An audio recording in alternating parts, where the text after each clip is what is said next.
Hello guys, welcome back to my channel. চলে এসেছি আরও একটা নতুন ভিডিও নিয়ে। চলো, এখন আগেই বলে রাখি তোমরা সবাই কেমন আছো। আশা করি তোমরা সবাই ভীষণ ভালো আছো, আর আমিও ভালোই আছি। তো আজকে চলে যাব তোমাদেরকে একটা জায়গায় ঘুরতে নিয়ে। সেটা হচ্ছে যে আজকের ভ্লগটা হচ্ছে একটু ঘুরতে যাওয়া নিয়ে। কার বাড়ি, আজকে কার বাড়ি ঘুরতে গিয়েছিলাম সেটা তোমাদের সাথে আগে বলি। কথাশিল্পী শরৎচন্দ্র চট্টোপাধ্যায়ের বাসভবন। তো তোমরা বুঝতেই পারছো, কথাশিল্পী শরৎচন্দ্র চট্টোপাধ্যায়ের বাসভবন হচ্ছে রূপনারায়ণের কুলে। আমরা দেউলটি প্রায় সবাই চিনি, যে শরৎচন্দ্রের বাড়ি। তো সেখানে গিয়েছিলাম। তো সেখানেই দেখো, আমি বাড়িটা তোমাদেরকে একটুখানি দেখাচ্ছি। তো যেতে যেতে ভেতরে ঢোকা হয়নি, প্রায় একটু সন্ধে হয়েই গিয়েছিল। তো বাইরে দিয়েই তোমাদেরকে একটু ভিডিওটা আমি করে দেখাচ্ছি যে শরৎচন্দ্রের বাড়িটা। এটাই হচ্ছে যে প্রথম থেকে শুরু করে বাড়ির যে শেষ প্রান্ত পর্যন্ত, সেখান পর্যন্তই আমি তোমাদেরকে দেখাচ্ছি। শীতকাল তো আসলে সন্ধ্যা হয়ে গেলে বাড়িতে আর ঢোকাটা হয় না, কারণ গেটটা বন্ধ করে দেয়।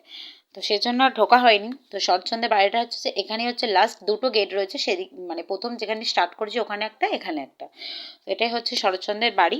এরপর গিয়েছিলাম শরৎচন্দ্রের বাড়ি লাগোয়া যে রূপনারায়ণ নদী, সেই রূপনারায়ণ নদীতে সামনে দেখো সেখানে কত সুন্দর মেলা বসেছে। জানুয়ারি মাস তো পড়েই গেছে, প্রায় ডিসেম্বর থেকে পিকনিকের আমেজ।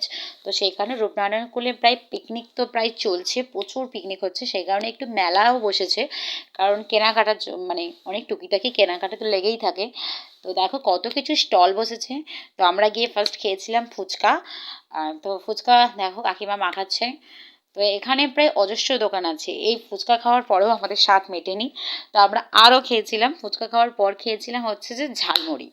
তো ফুচকাটা দেখো মানে অসংখ্য আছে এখানে। কাকিমাটা খুব সুন্দর ফুচকা বানায়, এর আগেও আমরা খেয়েছি। এরপর চলে আসলো ঝালমুড়ি। ঝালমুড়িটা কাকু মাখাচ্ছে। আমাদেরকে জিজ্ঞেস করেছিল, এটা হচ্ছে বৃহস্পতিবারের ভিডিও, মানে আগামীকালের। তো সেই কারণে আমাদের হচ্ছে জিজ্ঞেস করেছিল পেঁয়াজ দেওয়া খাবে কিনা। তো অনেকেই আছে বাড়িতে, গ্রাম বাংলার দিকে বিশেষ করে অঘ্রাণ আর পৌষ মাসে অনেকের বাড়িতেই আছে যে আমিষ খায়। আমিষ খায় না, নিরামিষ খায়। তো সেই কারণে দেখো, এটা হচ্ছে যে আমার বান্ধবীর ছেলে, মানে আমার বান্ধবীর একটা ছেলে আছে। তো ও, আমি আর ওই হচ্ছে যে আমি, আমার বান্ধবী আর তার ছেলে, আমরা তিনজনে মিলেই গিয়েছিলাম, হঠাৎ করেই যাওয়া। তো দেখো সেই কারণে। আর তারপরে আমরা একটু সন্ধ্যা হয়ে গিয়ে বসেছিলাম, বসে গল্প করি। তারপর আমরা শরৎচন্দ্রের বাড়ি থেকে তিনজনে মিলে সন্ধ্যার দিকে টাটা করে বাড়ি ফিরে যাই। তো এই ছিল আজকে আমাদের ভিডিও। দেখা হবে নেক্সট ভিডিওতে। সাথে থেকো, আমি চ্যানেলটা সাবস্ক্রাইব করে দিও। ভালো লাগলে লাইক কমেন্ট করে দিও।